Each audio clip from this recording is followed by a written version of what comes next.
So in today's video, I'm going to discuss about a concept of academic lineage. And this is a concept which particularly applies to PhDs. So essentially, if you are a PhD or a PhD aspirant or somebody who is related to PhDs, you would know that an enormous effort is spent in getting the PhD degree, and the person has to make huge contributions in terms of writing a thesis and publishing papers, defending his thesis, and so on. Now, if we go back and see how did the PhD begin? So I would say, according to recorded literature, something like a doctor as an expert in a field was prevalent in medieval Europe. And this was not necessarily a doctor who does good to people. So somewhere around 1150 in France, there could be a doctor who would essentially be an expert in a field, and because of huge amount of expertise developed in a field, this person would be given the title such as a doctor. Now in those days, the topics which were taught to people were arts, theology, medicine, and law. And later, the current PhD, which is based on research, started coming out of Germany. And here I would say some of the first PhD started coming out in the 17th century when Germans established something known as a terminal teacher credential. So of course, Germans are very good at coming up with such theories. And this terminal teacher credential became what can be called as a PhD today, because it's a doctor of philosophy.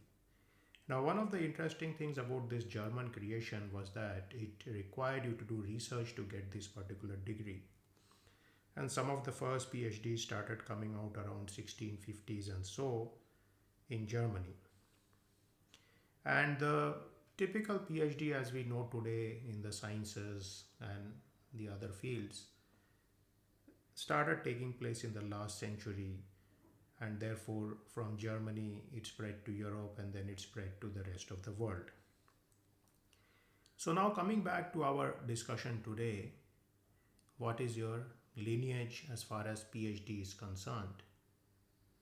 So just like you have a lineage in terms of your family, so essentially you as a person have a father, mother, they have parents, and so on.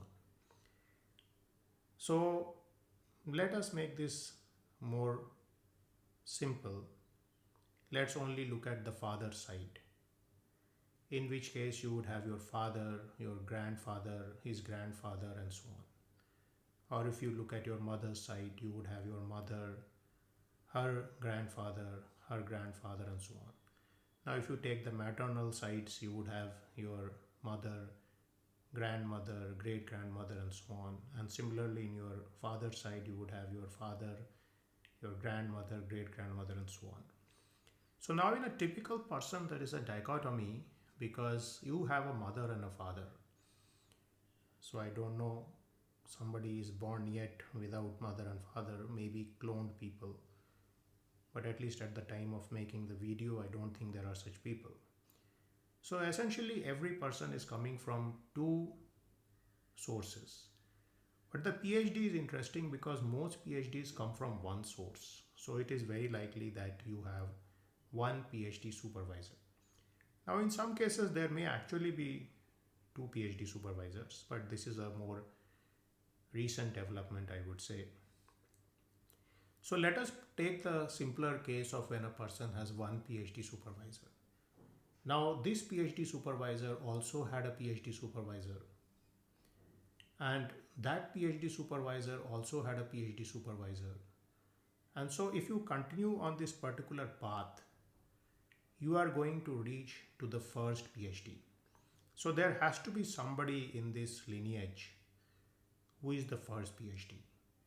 So if you look at it in terms of the typical relationships we have in families, like your father is there, your grandfather is there, your great grandfather is there, this would be your PhD supervisor, your grand PhD supervisor, your great grand PhD supervisor, your great great grand PhD supervisor.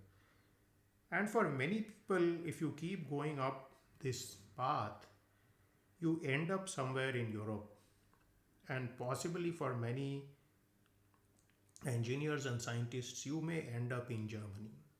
So, this is something to investigate because I have seen that many people, for example, in the fluid mechanics fields, trace their ancestry to Prantl in Germany.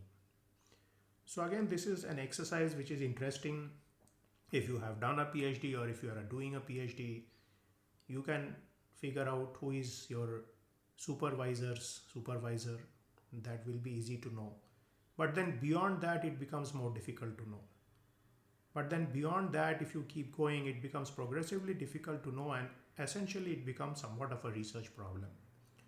So if you are able to do this particular research problem, you would reach to the person who is the first PhD. And then this begs the question, how did this person get his PhD if there were no PhDs before him?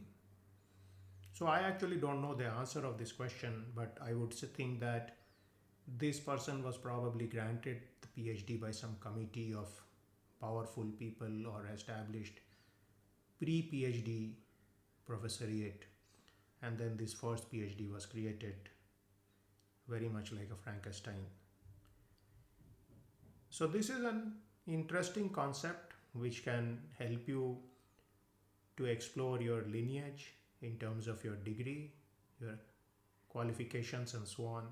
And the interesting thing about this tracing is that you are going to discover certain things about yourself and about the research proclivity of your